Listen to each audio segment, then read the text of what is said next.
আসসালামু আলাইকুম রহমতুল্লাহ। সম্মানিত প্রিয় বন্ধুগণ, আমি এখন দাঁড়িয়ে আছি শ্রীমঙ্গল সাতগাঁও পুরানগাঁও এলাকাতে। সম্মানিত প্রিয় বন্ধুগণ, পুরানগাঁও এলাকার প্রবাসী শিল্পপতি হাজী সেলিম সাহেবর ওনার মাদ্রাসা মধ্যে আমি এখন দাঁড়িয়ে আছি। আজ আমি ওনার মাদ্রাসা, ঈদগাহ, মসজিদ সম্পর্কে কিছু অজানা ইতিহাস তুলে ধরবো আপনাদের কাছে। সম্মানিত প্রিয় বন্ধুগণ, তার আগে আমি দুইটি কথা বলবো। দেখেন, প্রবাসীরা হচ্ছে আমাদের দেশের জন্য একটা রত্ন। এই প্রবাসীরা যদি প্রবাসের মধ্যে না থাকতো তাহলে আমাদের দেশ বেহাল থাকতো, অচল থাকতো। সম্মানিত প্রিয় বন্ধুগণ,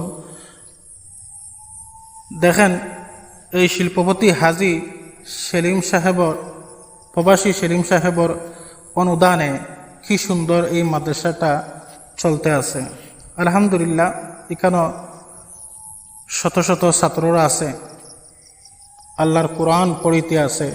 দেখেন, এদিকে ওনার অনুদানে আবার এই যে দেখতে পারতেছেন আপনারা ঈদগাহ, কি সুন্দর ঈদগাহ আছে,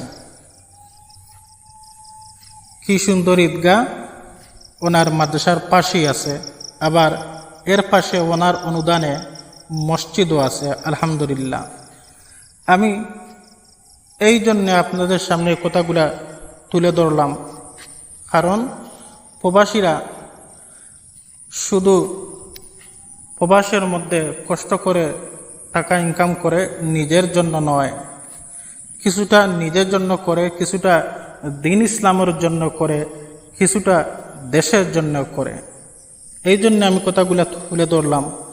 আমাদের সকল প্রবাসী ভাই বোনদের জন্য অবশ্যই দোয়া করা উচিত। সবাই সুস্থ থাকেন, ভালো থাকেন। আসসালামু আলাইকুম রহমতুল্লাহ।